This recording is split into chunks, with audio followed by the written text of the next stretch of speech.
गुरुर्ब्रह्मा गुरुर्विष्णू गुरुर्देवो महेश्वरा गुरु साक्षात् परब्रह्म तस्मै श्री गुरुवे नमः। ब्रह्मानन्दं परमसुखदं केवलं ज्ञानमूर्तिं द्वन्द्वातीतं गगनसदृशं तत्त्वमस्यादिलक्षणम् एकं नित्यं विमलमचलं सर्वदे साक्षिभूतं भावातीतं त्रिगुणरहितं सद्गुरु तं नमामि तं नमामि।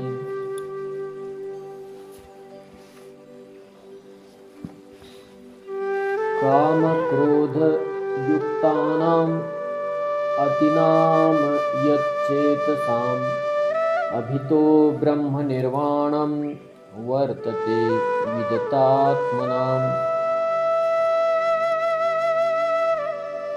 अध्याय क्रमांक 5 आणि श्लोक नंबर 26। गेल्या वेळा 25 आणि 25 नंबरचा श्लोक पाहिला होता।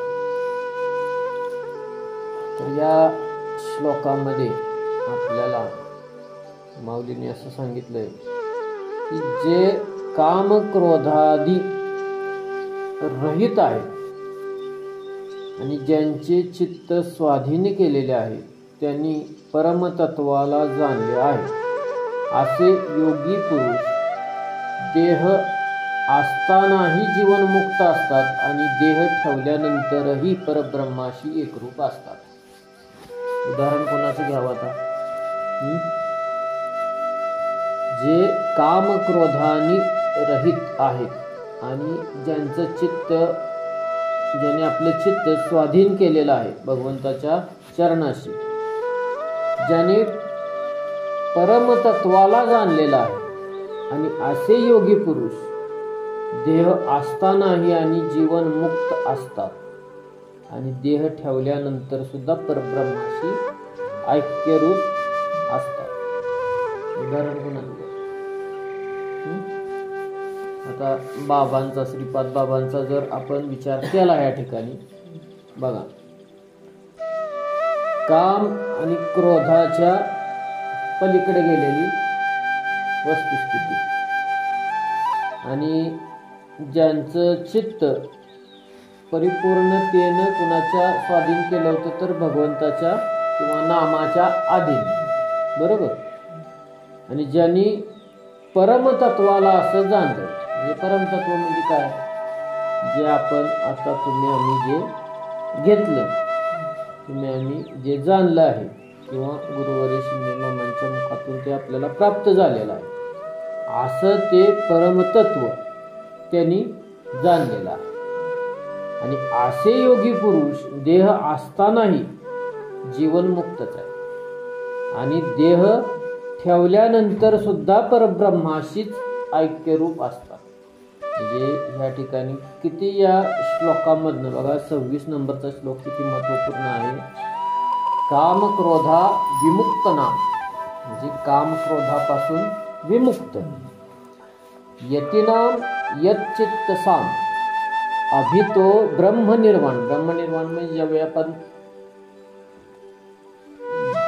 हा देह ठेवून आपल्या घरी निघून जातो किंवा आपण काय करतो आपल्या माहेराला निघून जातो, त्याला ब्रह्मनिर्वाण म्हणलं जातं। आता मला कितीतरी लोक विचारतात बघा, तुम्हाला सांगतो, तिथं यशवंत बाबाची कमान आहे का नाही, तिथं प्रत्येक जण येतं तिथं वाचतं ब्रह्मीभूत म्हणजे नेमकं काय। म्हणजे त्या ठिकाणी लिहिलंय ना, सद्गुरु सच्चिदानंद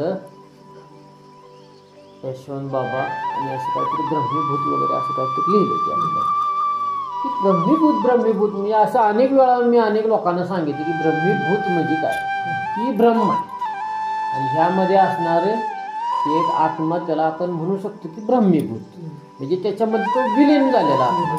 तसं ह्या ठिकाणी अभितो ब्रह्मनिर्वाण वर्तती वदितात्मना, म्हणजे परब्रह्माशी त्या एकरूप झालेला असा तो आत्मा देह ठेवल्यानंतर सुद्धा त्याच्यातच विलीन होतो, त्याच्यापासूनच निर्माण झालेला आणि त्याच्यामध्येच विलीन होणारा असा हा आत्मा तो जिवंत असताना म्हणजे जीवनामध्ये असताना सुद्धा तो जीवनमुक्तच आहे आणि देह ठेवल्यानंतर सुद्धा मुक्तच आहे.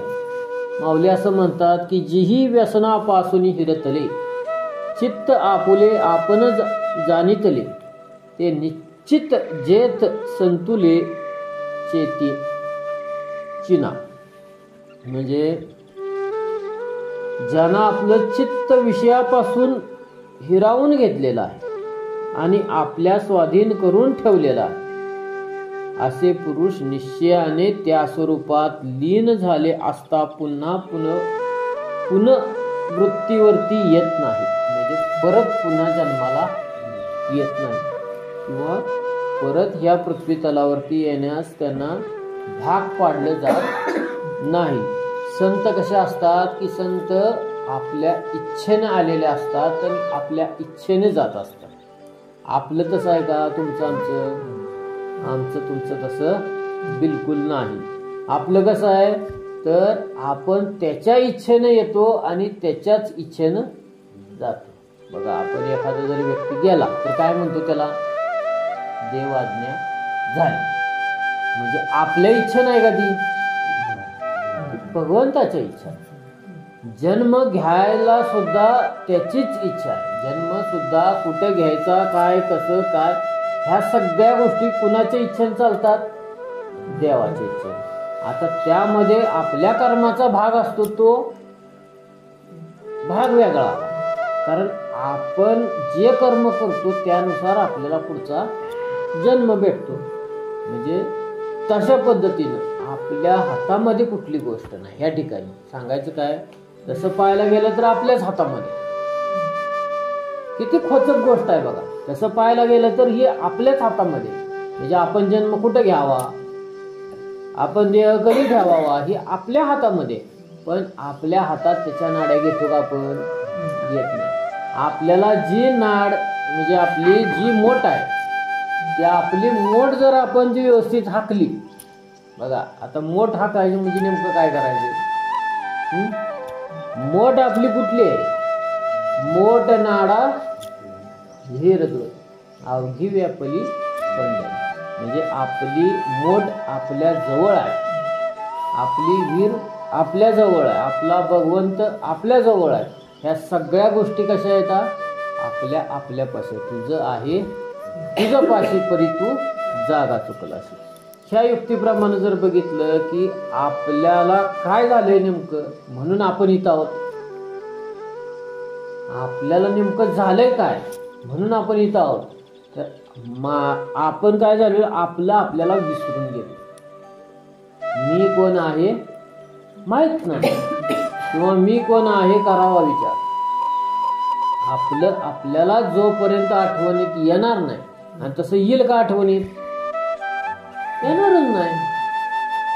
जरी आपल्यापाशी असलं तरी सुद्धा ते आठवणीत आणून देण्यासाठी कुणीतरी लागतं आणि त्याची गरज आहे. तिथं सांगितली, भगवंतानं काय सांगितलं की तूच खरा ब्रह्म आहेस, तूच खरा देव आहेस आणि तूच सर्वे सर्व आहेस. हे आठवण त्याला करून दिली. मी आणि तू भरपूर जन्म एकत्र राहिलेला आहे, पण त्याचे जन्म तुला आठवत नाही. आणि भगवंत सांगतो की ह्या जन्मातलं पुढच्या जन्मात तुला परत आठवणार नाही. म्हणजे त्या ठिकाणी सुद्धा मायेचा पडदा भगवंतानं टाकलेला आहे. आणि म्हणून ह्या ठिकाणी आपल्याला कुणाची गरज असते तर आपल्याला जाणून घेण्यासाठी सद्गुरूची गरज असते किंवा अशा पुरुषाची गरज असते की ह्या ठिकाणी ह्या श्लोकामध्ये ज्या पुरुषाचं वर्णन केलेलं आहे, म्हणजे थोडक्यामध्ये ह्या ठिकाणी ह्या पुरुषाचं कोणत्या पुरुषाचं वर्णन केलंय तर सत्पुरुषाचं, सद्गुरूचं किंवा गुरुचं किंवा अशा पुरुषाचं की तो परब्रह्माशी ऐक्यरूप पावलेला. म्हणजे जिवंत असतानाही जिवंत नसतानाही, म्हणजे देहात असताना सुद्धा आणि देहात नसताना सुद्धा परमात्म्याशी ऐक्य पावलेले, अशी जी वस्तुस्थिती असणारी जी व्यक्ती आहे, अशाची आपल्याला ह्या जीवनामध्ये आपण जोपर्यंत त्याच्या सानिध्यात जाणार नाही, आपण जोपर्यंत त्याला शरण जाणार नाही, तोपर्यंत आपल्याला ज्ञानेश्वरी सुद्धा समजणार नाही. जोपर्यंत आपण त्या ठिकाणी जाणार नाही तोपर्यंत आपल्याला ती गोष्ट समजणार नाही. आणि जेव्हा ती गोष्ट समजली की मग आपला उद्धार झाल्याशिवाय राहणार नाही. आणि त्याच वेळी माऊलींनी बघा काय सांगितले की ते परब्रह्म निर्वाण जे आत्मविद्याचे कारण ते चिते पुरुष जान पंडुकुमरा. हे पंडुकुमरा म्हणजे अर्जुना, आत्मज्ञानाचे फल असे ते मोक्षरूपी परब्रह्म आहे. आत्मज्ञानी पुरुष ते परब्रह्मच होतात असे तू जाण. म्हणजे ज्या ठिकाणी हे ज्ञान बघा, तर 4थ्या अध्यायामध्ये आपल्याला ओवे गेले 4 की ते ज्ञान पैगा बरवे, जरी मनी अति आणावे, तरी संताया भजावे सर्वस्वी. हे जे ज्ञान सांगितलेलं आहे, ह्या ज्ञानामुळं काय होतं तर ते परब्रह्म निर्वाण म्हणजे ती जी गोष्ट आहे ती आत्मज्ञानाशिवाय प्राप्त होऊ शकत नाही. अर्जुनाला काय सांगितलं की ती जी गोष्ट निर्वाणीची जी गोष्ट आहे, निर्वाण म्हणजे ज्या ठिकाणी आपण नाही, आत्मज्ञानाचे फल हे असे मोक्षरूप परब्रह्म आहे. आत्मज्ञान हे मोक्षरूप परब्रह्म आहे आणि आत्मज्ञानी पुरुष ते परब्रह्मच होतात. म्हणजे आता पूर्ण ब्रह्म आणि अंश ब्रह्म, बरोबर. आपण कसं आहे ह्या ठिकाणी अंश रूपाने, आणि भगवंत कसा आहे परिपूर्ण आहे. पूर्ण म्हणजे जसं आता बघा आपल्याला कोजागिरी पौर्णिमा झाली, कोजागिरी पौर्णिमेच्या वेळी बघा पूर्ण चंद्र दिसत होता का नाही, किती मोठा दिसत होता. म्हणजे जेवढा अख्ख्या वर्षामध्ये मोठा नाही कधी दिसणार, त्या दिवशी मात्र तेवढा मोठा दिसतो. तर मग इतर दिवशी चंद्र लहान असतो का, जरी पौर्णिमा जरी असली तरी एवढा मोठा दिसत नाही, पण कोजागिरी पौर्णिमेला मात्र सर्वांपेक्षा मोठा दिसतो. तसं ह्या ठिकाणी बघा परब्रह्म आणि अंशरूप ब्रह्म, आपण कसे अंशरूपानं आणि परब्रह्म पूर्ण रूपानं. म्हणून बघा एक कुठतरी ओळ आहे, वाचली होती का ऐकली होती आपण, पूर्णमेधा पूर्णमिदं पूर्णात पूर्ण गच्छते पूर्णस्य पूर्णमादाय पूर्णमेवाय वशिष्यते. म्हणजे त्या ठिकाणी परिपूर्ण आणि अपूर्ण ह्या 2 गोष्टी सांगितलेल्या आहेत. हे ह्या ठिकाणी सुद्धा असंच सांगितलं की ती गोष्ट जाणणारा म्हणजे कोणती गोष्ट तर आत्मज्ञान जाण. म्हणजे असे जे पुरुष असतात, असे जे आत्मे असतात की ज्यांनी आपला क्रोध गिळून टाकलेला आहे, ज्यांनी परब्रह्माशी ऐक्य किंवा आपलं चित्त कोणाच्या अधीन केलेलं आहे, भगवंताच्या अधीन केलेलं आहे. असे जे सत्पुरुष किंवा असे जे योगी पुरुष जे असतात त्यांनी सर्व गोष्टीवरती मात केलेली असते. म्हणजे आपण म्हणतो सर्व गोष्टीवरती म्हणजे कशी, आता तसं पाहायला गेलं की नाही तर आपल्याला हे जे डायरेक्ट भेटलं का नाही, म्हणजे कसं आपण ह्या ठिकाणी कुठली तपश्चर्या केली सांगा बघू, आपण काहीच केलं नाही तरीही आपल्याला अनायसे आणि मोफत मिळालं, काहीच नाही आपण केले ह्यासाठी. ऍक्च्युली अशी पद्धतच नाही पाहिजे बरं का. म्हणजे माझं असं मत आहे की त्या व्यक्तीनं, त्या आत्म्यानं, त्या पुरुषानं, त्या मनुष्यानं काय करायला पाहिजे तर ही गोष्ट प्राप्त होण्यासाठी थोडी का होईना पण धडपड केली पाहिजे किंवा त्यासाठी कोणत्या नाही कोणत्या तरी प्रकारची साधना केली पाहिजे.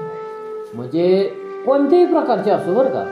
मग त्यानं एखाद्या मंत्राचा जाप करत असो किंवा एखादी बाबा म्हणजे आपण म्हणतो का नाही एखादी गोष्ट आपल्याला जर प्राप्त करायची असेल तर आपल्याला काय करावं लागत असतं, त्याच्याबद्दल आसक्ती निर्माण होते. आता तुम्हाला बाजार केल्याशिवाय मला सांगा 2 रुपये येतील का, मग त्यासाठी तुमची किती धडपड आहे सांगा बघू, आहे का नाही. मग ती केल्यानंतर आपल्याला थोडीशी त्याची येते. मग तसं ज्यावेळी आपल्याला तहान लागल्यानंतर कशाची आठवण होणार? पाण्याची आठवण होणार. तसं जर कडकडून जर तहान लागली तरच आपण पाणी पिणार का? थंडी गारठ्यात पाणी पिऊ का आपण?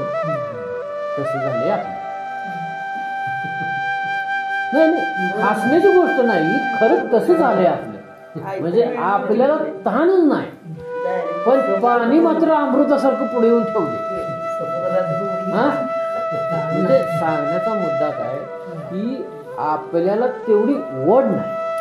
आपल्याला तेवढी त्याची जर ओढ असती, तहान जर असती, आपल्याला तेवढी जर भूक लागली असती तर आपण ती गोष्ट, त्या गोष्टीच्या व्यतिरिक्त दुसरा काय विचार केला नसता. जसा की या साधू संतांनी केला, पुरुषांनी केला, या योगी पुरुषांनी केला, सत्पुरुषांनी केला, श्रीपाद बाबांनी केला, गुरुवारी शिंदे मामांनी केला.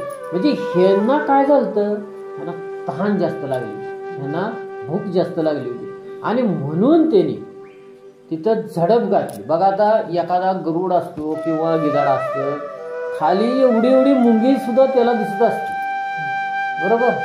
म्हणजे किती स्पीडनं खाली येते ती, त्याचं जी काय असतं म्हणजे त्यानं नियोजन केलेलं ती उचलून घेऊन जाते. म्हणजे अशी झडप आपण कोणी घातली का? नाही घातली. का? तर तेवढी तहानच नाही आपल्याला, तेवढी भूकच नाही. म्हणून ह्या ठिकाणी काय महत्वाचं आहे, म्हणून मी म्हणतो की आपल्याला ही डायरेक्ट मिळता कामा नाही. आपण त्यासाठी जसं वाल्या खोळ्याला किती वर्ष बसवलं होतं? 12 वर्ष बसवलं होतं अनुग्रह देऊन. प्रबोध कधी दिला? 12 वर्षानं. आज मला सांगा, आपल्याला 12 मिनिटं आपण बसू शकत नाही. 12 वर्ष केव्हा बसायचं? एक दिवस नाही, 12 वर्ष. 12 वर्षात दिवस किती असतात? 8वा. एका वर्षात 365 दिवस असते. 10 वर्षाचे झाले 3650 दिवस आणि परत ते 2 वर्षाचे झाले 700 दिवस. म्हणजे 700 म्हणजे किती बघा, जवळपास 5000 दिवस बसलेत नारद महर्षी. 5000 दिवस. आपल्याला 5000 मिनिटं सुद्धा बसू शकत नाही. म्हणजे अशी आपली परिस्थिती. आपल्याला तेवढी तहान नाही, आपली भूक नाही. त्यामुळं आपण काय करतो, आपल्याला त्याची जास्त गरज आहे, आत्मीयतेनं गरज आहे. बघा आता साधू संतांचं उदाहरण सांगतो. ज्यावेळी तुकाराम महाराजांना अनुग्रह झाला, तुकाराम महाराज थांबले तेव्हा घरात, अनुग्रह जेव्हा बाबाजी चैतन्यांनी त्यांना दिला त्यावेळी कुठं गेले होते? अरण्यामध्ये गेले. का? एकांतामध्ये गेले. कशासाठी? साधना करण्यासाठी. 42 दिवस उपास तापाशी साधना केली. सगळी लोक त्यांना हुडकत होती, सापडली नाही ती 42 दिवस. जेव्हा त्यांना प्रचिती आली की बाबा देव पहावयासी गेलो आणि तुका म्हणे देवाची होऊन ठेवलो, तसं जेव्हा त्यांना प्रचिती आली त्यावेळी मग त्यांनी काय केलं, म्हणजे त्यांना लोकांच्या सेवेसाठी आपण किंवा भगवंताच्या सेवेसाठी आपला देह करणे लावला. तसं ह्या ठिकाणी सद्गुरू किंवा गुरु किंवा योगी पुरुष जे असतात ना, त्यांनी सगळ्या गोष्टीवरती मात केलेली असते. साधू संतांनी जसं सगळ्या गोष्टीवरती मात केलेली आहे, तसं ह्या ठिकाणी सुद्धा योगी पुरुषांनी सगळ्या गोष्टीवरती मात केलेली आहे. आणि त्याच्यामुळं होतं काय की त्यांना, म्हणजे आपण देहामध्ये असलो आणि देहामध्ये नसलो तरी कुणाशी ऐक्यत्व आहे? भगवंताशी ऐक्यत्व आहे, किंवा त्या परब्रह्माशी ऐक्यत्व आहे, किंवा त्या परम तत्वाशी ऐकत्व आहे. म्हणजे ह्या ठिकाणी सांगण्याचा माऊलींचा काय मुद्दा होता की जोपर्यंत आपल्याला तशी ओढ लागणार नाही. जसं गाय कुठं असती? चरत रानामध्ये. वासरू कुठं बांधलेलं असतं? गोठ्यामध्ये. पण वासरू ओरडल्यानंतर गायला रानात कळतं किती, 2 किलोमीटर, 5 किलोमीटर, 10 किलोमीटर कुठं बी गाय असते. मग तिथनं पळत येते, म्हणजे तिला कळतं. तसं आपण इकडनं अजून ओरडलोच नाही ना. आपण त्या वासराप्रमाणे जर ओरडलो, मग बघा एक विष्णू सहस्रनामामध्ये एक वळ गेले, गजेंद्राच्या आकांताशी कैसा पाविला ऋषिकेशी, प्रल्हादाच्या भावासाठी स्तंभातून प्रगट. प्रल्हादाचा जो भाव होता त्या भावासाठी स्तंभातून प्रगटला. म्हणजे त्या खांबामधून प्रकट झाला. म्हणजे त्याची तेवढी भक्ती होती. भगवंतानं त्या खांबामधून, निर्जीव खांबामधून बाहेर यावं. गजेंद्राच्या आकांताशी कैसा पावला ऋषिकेशी. त्यानं काय केलं, गजेंद्र नावाचा जो हत्ती होता त्यानं, म्हणजे तो जेव्हा पाणी पिण्यासाठी तळ्यामध्ये गेला तर त्या ठिकाणी मगरीनं त्याचा पाय धरला. आणि मगरीनं पाय धरल्यानंतर त्या हत्तीनं काय केलं, तिथं जे कमळाचं फूल पडलं होतं तेवढं सोंडनं उचललं, भगवंताच्या दिशेनं भिरकावलं. म्हणजे त्या ठिकाणी एका क्षणामध्ये भगवंत हजर झाला. म्हणजे आपली तेवढी हाक किंवा आपली तेवढी ओढ आहे का, तेवढी ओढ निर्माण करण्यासाठी आपल्याला काय करावं लागेल, काय साधन करावं लागेल. म्हणजे आता तर भेटलंही, म्हणजे कसं झालं आपलं, आपल्याला त्याची गरजच नव्हती पण तरी पण आणायची मिळालं. जसं आंधळ्याच्या डाळीत कावळा सापडावा. आता आंधळ्याच्या डाळीत कावळा सापडणं ही किती मुश्किल काम आहे. अरे आंधळ्याच्या डाळीत एखादी माशी सापडणार नाही, कावळा कुठे सापडणार, डाग सापडणार नाही, एखादा मच्छर सापडणार नाही, कावळा सापडावा. कावळा, ते पण कावळा हा कसा असतो, कावळ्याला अखिल ब्रह्मांडातलं दिसत असतं.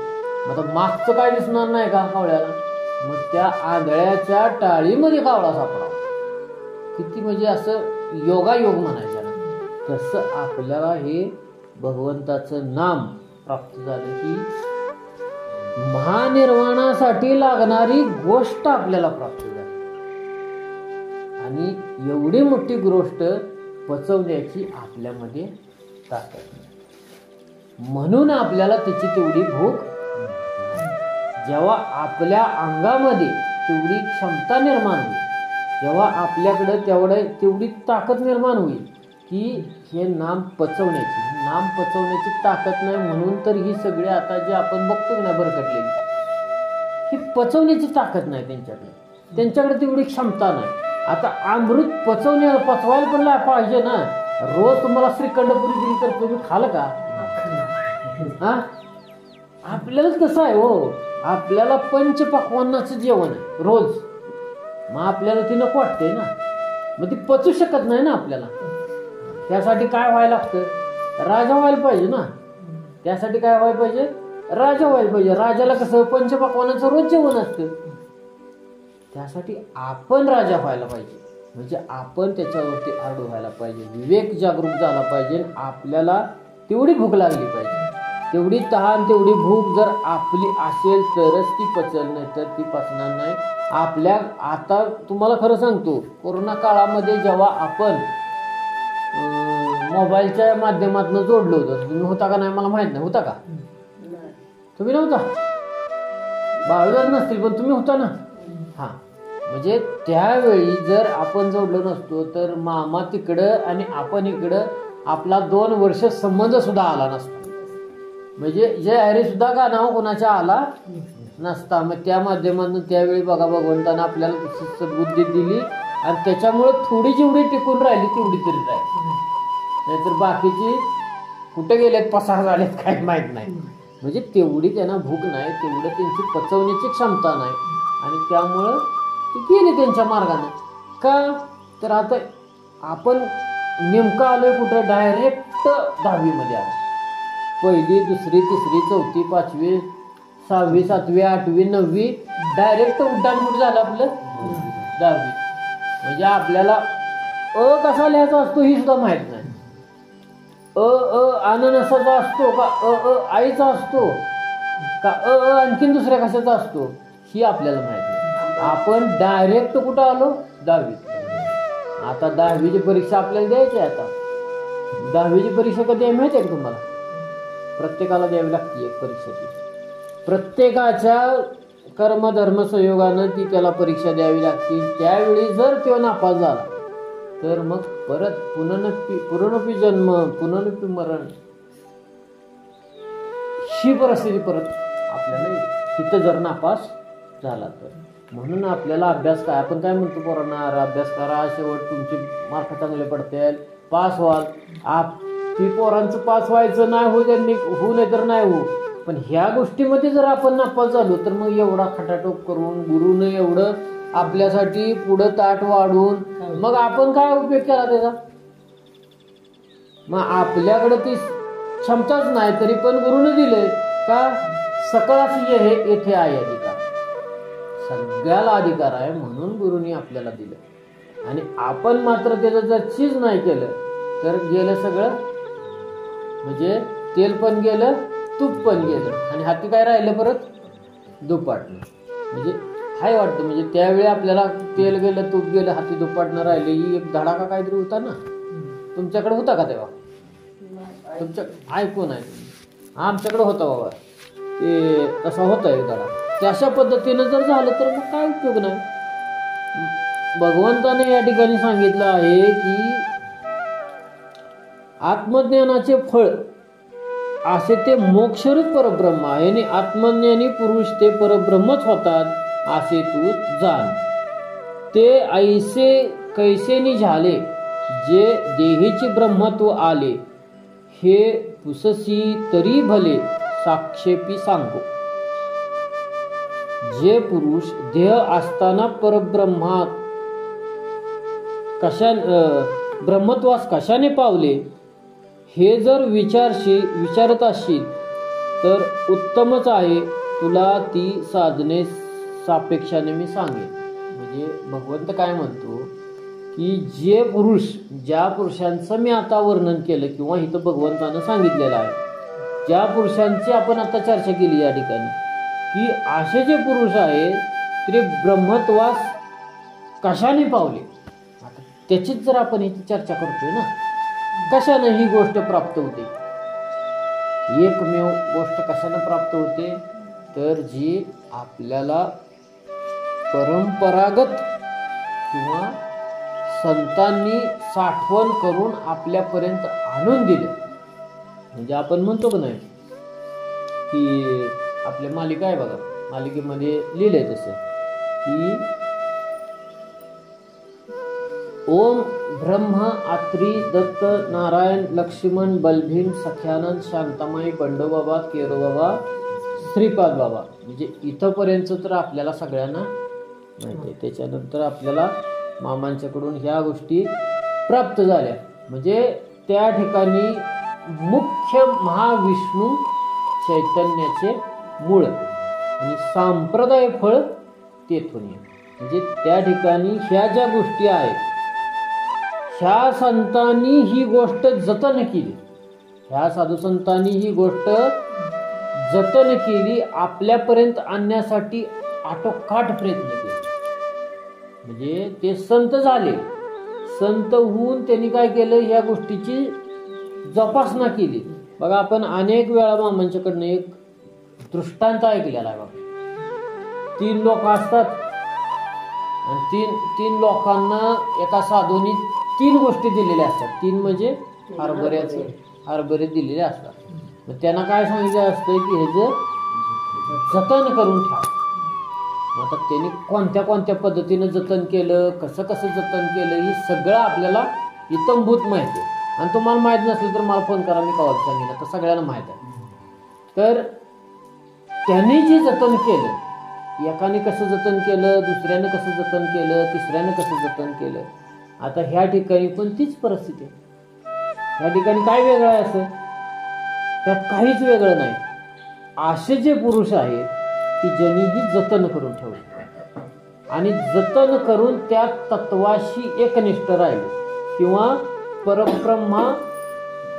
परब्रह्मतास म्हणजे त्या तद्रूपवाण्यास ते प्राप्त झाले. ब्रह्मत्वाच्या दृष्टीनं त्यांची वाटचाल कशामुळे झाली तर ह्या फक्त एका नामामुळे. आणि नाम हे जगामध्ये सर्वश्रेष्ठ आहे. सर्वश्रेष्ठ म्हणजे आपण म्हणतो का नाही, जितके देव तितके मंत्र. किती देव आहेत या ठिकाणी? तर 33 कोटी. बरोबर. आपण अनेक वेळा ऐकले की 33 कोटी मंत्र आहेत, 33 कोटी देव आहेत. आता कोटी ह्या शब्दाचा अर्थ थोडा वेगळा आहे. कोटी म्हणजे प्रकार. 33 प्रकारचे देव आहेत आणि 33 प्रकारचे मंत्र पण आहेत. कोटी म्हणजे एकावरती 7 शून्य नव्हे, 33 हे प्रकारचे देव आहेत आणि 33 प्रकारचे मंत्र पण आहेत. तर तेवढे मंत्र आणि त्या सगळ्या मंत्रांचा नाम म्हणजे काय? राजगिरा. ह्या गोष्टीमुळं ब्रह्मत्वास प्राप्त झालेली किंवा ह्या गोष्टीमुळं ब्रह्मत्व प्राप्त पावलेले जे साधू संत किंवा सत्पुरुष किंवा योगी पुरुष हे कोणत्या गोष्टीनं कशा पद्धतीनं प्राप्त ह्या गोष्टी झाल्या त्यांना, हे जर तुला जाणून घ्यायचं असलं तर साक्षेपानं भगवंत काय सांगतो की तुला व्यवस्थित मी समजावून सांगेन. असं ह्या 26 नंबरच्या श्लोकामध्ये आपण पाहिलेला. अर्धा झाला, थांबायचं का अजून ठेवू जात नाही, अर्धा झालाय म्हणून विचारलं. तर पुढं वाचायचं असेल तर पुढं वाचेल. एवढं तर आलं का लक्षात की नाम ही जोपर्यंत आपल्याला भूक नाही त्याच्या आधीच आपल्याला ही भेटली, त्यामुळे त्याचं महत्व कळलं नाही. म्हणजे आपण म्हणतो का नाही की बघा म्हण आहे बघा ती एक, कळलं पण वळलं. सगळ्याला समजलं पण वळलं म्हणजे पचलं नाही. खाल्लं सगळ्यांनी पण पचलं कुणाला? म्हणजे ज्याची ताकद आहे, ज्याच्यामध्ये तेवढी पचनक्रिया जोरात आहे ज्याची, त्यालाच ती पचणार. इतर ठिकाणी याचं काही काम होणार नाही किंवा इतर ठिकाणी ती भेटणार पण नाही. म्हणजे अनेक प्रमाण आहेत त्यासाठी, अनेक प्रमाण. नुसतंच आपण म्हणतो सकाळशी येते आहे अधिकार, सगळ्यांना मिळालं पाहिजे. कितीतर लोकांनी ज्यांना काय म्हणजे जी कुठं त्या मार्गात सुद्धाच नाहीत त्यांना सुद्धा माळी घातल्या, त्यांना सुद्धा नाम दिलं आणि आता त्यांनी माळी काढून जसं पहिलं आहे तसं चालू आहे की नाही. म्हणजे आपल्या भागातच चालू आहे, दुसरीकडे माहित नाही आपल्याला. त्या पद्धतीनं जर परमार्थ केला तर कुठंपर्यंत आपण यशस्वी होऊ? कधीच नाही. जिथं भूक आहे ना तिथंच दिलं पाहिजे. म्हणजे बघा एक माकडाचं दृष्टांत आठवलं म्हणून सांगतो. बघा पाऊस पडला की माकड काय म्हणतं? घर बांधलं पाहिजे. आणि माकडानं काय सांगितलेलं असतं?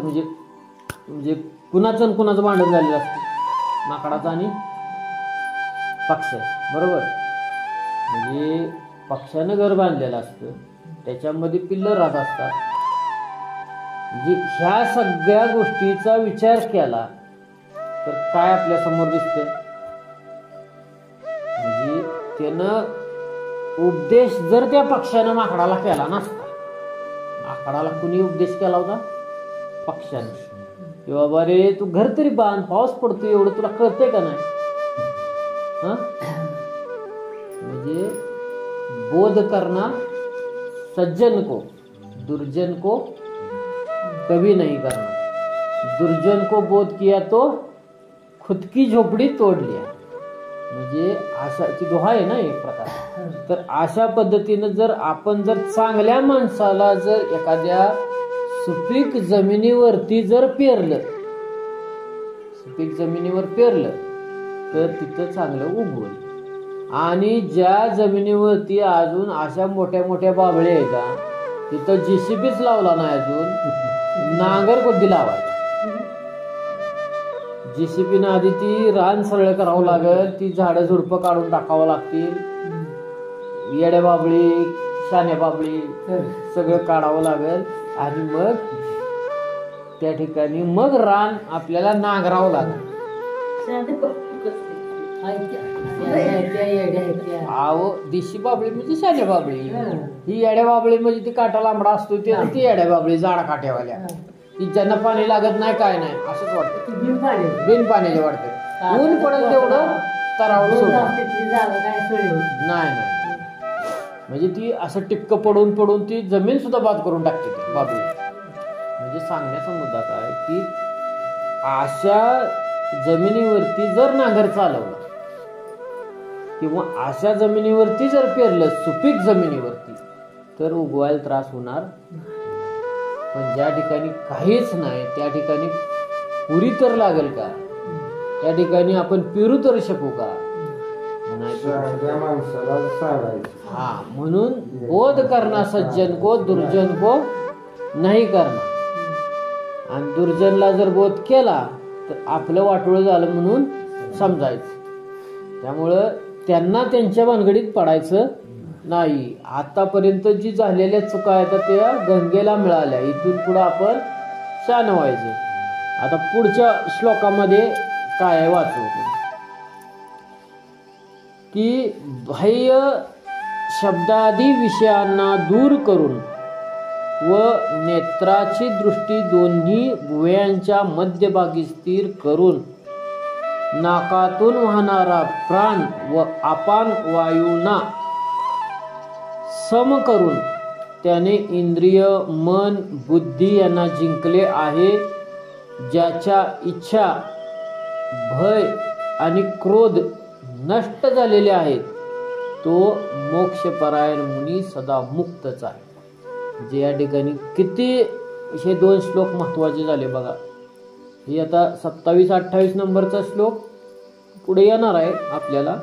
मग त्याचा नुसतं आपण काय वाचलं की अर्थ वाचलाय की बाह्य शब्दादी विचारांना दूर करून व नेत्राची दृष्टी दोन्ही भुयांच्या मध्ये ज्यावेळी आपण नामचिंतनाला बसतो त्यावेळी आपण काय करतो की आपले भ्रुकुटी भ्रावामध्ये इथं आपण पाहण्याचा प्रयत्न करतो की तिथं सगळा कुठं अंधार असतो पण तिथं पाहण्याचा जास्त प्रयत्न करतो. म्हणजे जी योगी लोक असतात की ते पण तिथंच पाहतात, आपण पण तिथंच पाहतो आणि सगळे लोक तिथंच पाहतात. तर त्या ठिकाणी मध्यभागी स्थिर करून आपल्या दोन्ही नाकपुडीतून वाहणारा जो प्राण आहे अपान वायूंना सम करून, प्राणवायू आणि अपान वायू आपल्या शरीरामध्ये किती वायू आहेत तर तसे पाहायला गेले तर मुख्य 5 वायू आहेत. प्राण, अपान, समान, व्यान आणि उदान हे 5 मुख्य वायू आहेत. त्याचे उप जे वायू आहेत तसे मागे एकदा मी तुम्हाला वाचून दाखवली होती की मला वाटते 10 उपवायू आहेत.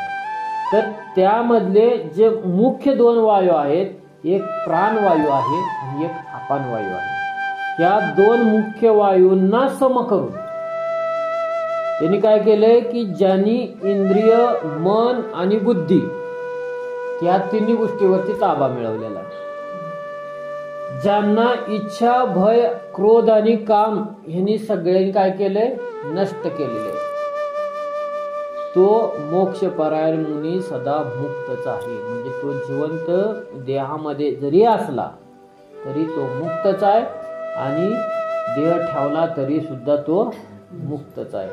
अशा पद्धतीचा हा 27 आणि 28 नंबरचा श्लोक आपण नेक्स्ट टाइम बघणार आहोत.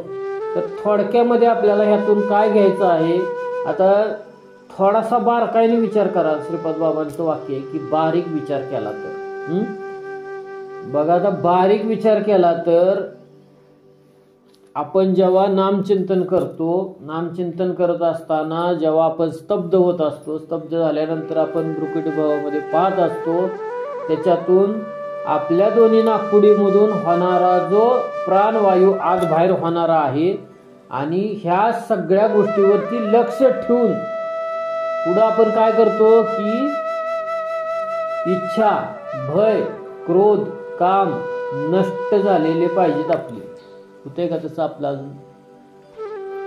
आपली भीती गेली का? आपला क्रोध गेला का? आपला काम गेला का? आपली इच्छा गेली का? जोपर्यंत ह्या गोष्टी आपल्याला चिकटलेल्या आहेत तोपर्यंत आपण मुक्तीच्या वाटेवरती लागलेलो नाही. नुसता आपण म्हणतो मुखी नाम हाती मोक्ष आईची साक्ष बहुतांची, पण ते सोपं एवढं सगळं करावं लागतं. एवढं सगळं म्हणून मी म्हणतोय की आपल्याला आयतं भेटलं, आपण त्यासाठी काही केलंच नाही. आपल्याला आंधळ्याच्या टाळीत कावळा सापडल्याप्रमाणे ही भेटलंय, पण आपण त्यासाठी काय सायास ना केलं हे आधी सायास करावं लागतं. हे सगळ्या गोष्टी आधी सिद्ध करावे लागतात, साध्य करावे लागतात, आणि मग ती नाम भेटल्यानंतर मग त्याचा क्षणात उद्धार होतो. मुखी नाम हाती मोक्ष. आणि आपल्याला काय झालं, आपण डायरेक्ट दहावीत गेल्यामुळं आपल्याला त्याचं खालच्या वर्गातलं काहीच माहित नाही. ते खालच्या वर्गातलं आधी माहीत करून घ्यावं लागेल आपल्याला. मग खालच्या वर्गातलं आता बघा 6व्या अध्यायात आपल्याला सगळं येणार आहे. खालच्या वर्गात काय काय असतं, पहिलीत काय असतं, दुसरीत काय असतं, बसायचं कसं असतं, ध्यानाला कसं बसायचं असतं, ध्यान कसं करायचं असतं, नाम कसं घ्यायचं असतं, या सगळ्या गोष्टी आपल्याला आता 6व्या अध्यायामध्ये येणार आहे. कुंडली गवरधारी विठ्ठल श्री ज्ञानदेव तुकाराम पंढरीनाथ भगवान की जय. माऊली ज्ञानेश्वर महाराज की जय. जगद्गुरु तुकाराम महाराज की जय. सद्गुरु सच्चिदानंद श्रीपाद महाराज की जय. गुरुवर सिद्धेश्वर महाराज की जय. सब संतन की जय. गोपाल कृष्ण भगवान की जय.